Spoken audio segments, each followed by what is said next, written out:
Голем дипломатски успех е прифаќањето на Ерга Омнес, оценуваат грчките медиуми кои објавија 16 точки од договорот.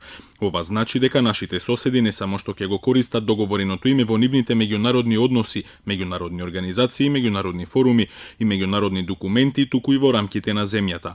Владата не само што успеа да го натера Скопје да прифати Ерга Омнес, туку и го обврза соседот на директна уставна ревизија, велат тие. Понатаму се вели дека договорот предвидува Грција да го ратификува само откако ќе заврши уставната ревизија во соседната земја. Поканата за НАТО и отварањето на фондовите на Европската Унија ќе се спроведува по ратификацијата од страна на македонскиот парламент, но нејзиното пристапување кон двете организации ќе биде направено по уставната ревизија, бидејќи поканата експлицитно вели дека е неважечка ако не е исполнет договорот.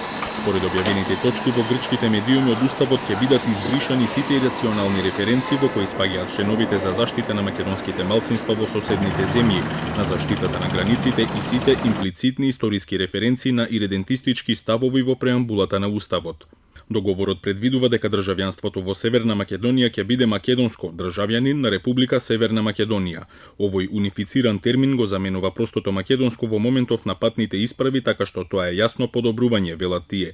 Грција ќе го признае државјанството како граѓани на Северна Македонија. Се забележува дека поимот националност е различен од етничката припадност и како резултат на тоа договорот не ја признава нацијата, туку правото на самоидентификација на граѓаните на соседот.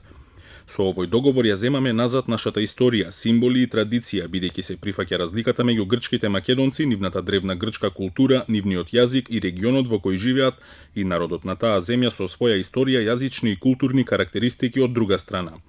На крај договорот предвидува да биде формирана работна група на експерти која ќе мора да се занимава со прашањата за трговските марки од 2019 година во рок од 3 години.